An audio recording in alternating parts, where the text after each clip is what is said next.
किसके कहने पर समाधान हुआ? किसी के कहने पर समाधान नहीं हुआ। पाकिस्तान घुटनों के बल हमारे डीजीएमओ को फोन किया कि भाई बंद करो। पहले से हमारा मकसद युद्ध का नहीं था, न पाकिस्तान के अवाम को हम नुकसान करना चाहते थे। मोदी जी ने तुरंत कहा कि अगर पाकिस्तान रोकता है तो रोक लीजिए, और इसको भी राहुल गांधी आगे बढ़ा रहे हैं। ये हमला, कल्पना कर लीजिए, कांग्रेस के राज में हुआ होता तो क्या होता। अभी तो भाजपा सरकार है, एनडीए सरकार है, मोदी जी प्रधानमंत्री, तीनों ने क्लीन चिट देने में 100 दिन लगा दिए। अगर कांग्रेस की सरकार होती तो पाकिस्तान को तुरंत क्लीन चिट मिलता। रक्षा मंत्रालय की जगह विदेश मंत्रालय का रातों रात जेरोक्स मशीनों पर डोजियर तैयार हो, डोजियर वहां भेज देते और फिर चर्चा करते शर्म अल से, और कुछ नहीं करते साहब। अरे हमें सवाल पूछ रहे हैं, कोई अधिकार नहीं है कांग्रेस पार्टी को, भारतीय जनता पार्टी को आतंकवाद के बारे में सवाल पूछने का। कभी भी इन्होंने तैयारियां नहीं।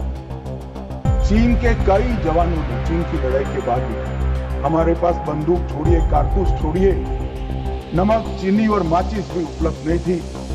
घनघोर ठंड में पहनने के लिए हमारे लिए ठंड के कपड़े भी थे। मान्यवर, आज वही सेना ब्रह्मोस से लैस है, आकाश उनके मिसाइलों को तोड़ देता है मान्यवर, और पाकिस्तान की पूरी एयर डिफेंस सिस्टम हमारी सेना आधे घंटे में उसको मलबे में बदल कर रख देती है मान्यवर।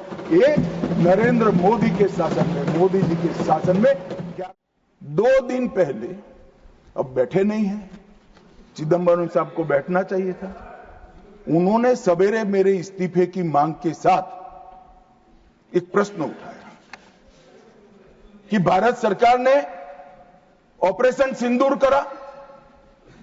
ऑपरेशन सिंदूर इसलिए कहा कि ये पाकिस्तानी आतंकवादी थे, और पाकिस्तानी आतंकवादी थे इसका आपके पास सबूत क्या है? वो पूरी दुनिया में ऑपरेशन सिंदूर के जस्टिफिकेशन को चैलेंज कर रहे थे। मैं आज इस सदन के माध्यम से श्री चिदंबरम को पूछना चाहता हूं, आप किसको बचाना चाहते थे? पाकिस्तान को, लश्कर तैयबा को, ये आतंकवादियों को? अरे शर्म नहीं आती मान्यवर? और देखिए, महादेव करता है तो क्या करता है। जिस दिन सवाल पूछा उसी दिन ये तीनों आतंकवादी ढेर हो गए, और जवाब तो घटनाक्रम ने दिया। मगर ये कांग्रेस पार्टी की मानसिकता पूरी दुनिया के सामने चिदंबरम साहब ने उजागर कर दी। हमारी वोट बैंक के लिए हम पाकिस्तान का समर्थन करते हुए भी नहीं डरेंगे। हमारी वोट बैंक के लिए लश्कर तोयबा को बचाने से भी हम नहीं डरेंगे, और हमारी वोट बैंक के लिए आतंकवादियों को शेल्टर देते हुए, शाब्दिक शेल्टर देते हुए भी हम नहीं डरेंगे। पहले तो वो सोचते थे कि कुछ ही नहीं होगा, हो गया तो ये क्यों नहीं हुआ। मैं कांग्रेस पार्टी को कहना चाहता हूं, पाक ऑक्यूपाई कश्मीर आपने दिया था, मगर लेने का काम भारतीय जनता पार्टी की सरकार ही करेगी, और कोई किसके कहने पर समाधान हुआ? किसी के कहने पर समाधान नहीं हुआ। पाकिस्तान घुटनों के बल हमारे डीजीएमओ को फोन किया कि भाई बंद करो। पहले से हमारा मकसद युद्ध का नहीं था, न पाकिस्तान के अवाम को हम नुकसान करना चाहते थे। मोदी जी ने तुरंत कहा कि अगर पाकिस्तान रोकता है तो रोक लीजिए, और इसको भी राहुल गांधी आगे बढ़ा रहे हैं। किसके कहने पर समाधान हुआ? किसी के कहने पर समाधान नहीं हुआ। पाकिस्तान घुटनों के बल हमारे डीजीएमओ को फोन किया कि भाई बंद करो। पहले से हमारा मकसद युद्ध का नहीं था, न पाकिस्तान के अवाम को हम नुकसान करना चाहते थे। मोदी जी ने तुरंत कहा कि अगर पाकिस्तान रोकता है तो रोक लीजिए, और इसको भी राहुल गांधी आगे बढ़ा रहे हैं। ये हमला कल्पना कर लीजिए, कांग्रेस के राज में हुआ होता तो क्या होता। अभी तो भाजपा सरकार है, एनडीए सरकार है, मोदी जी प्रधानमंत्री हैं, तीनों ने क्लीन चिट देने में 100 दिन लगा दिए।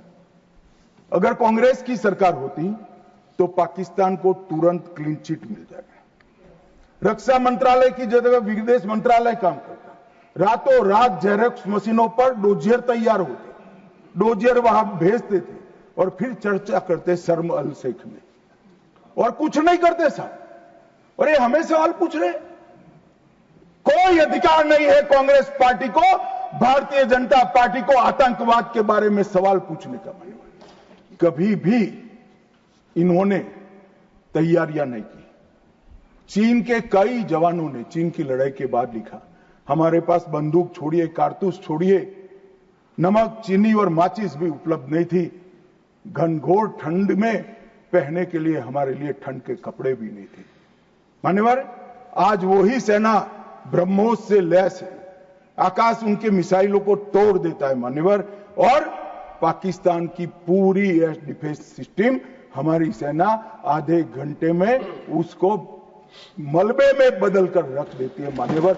ये नरेंद्र मोदी के शासन में, मोदी जी के शासन में क्या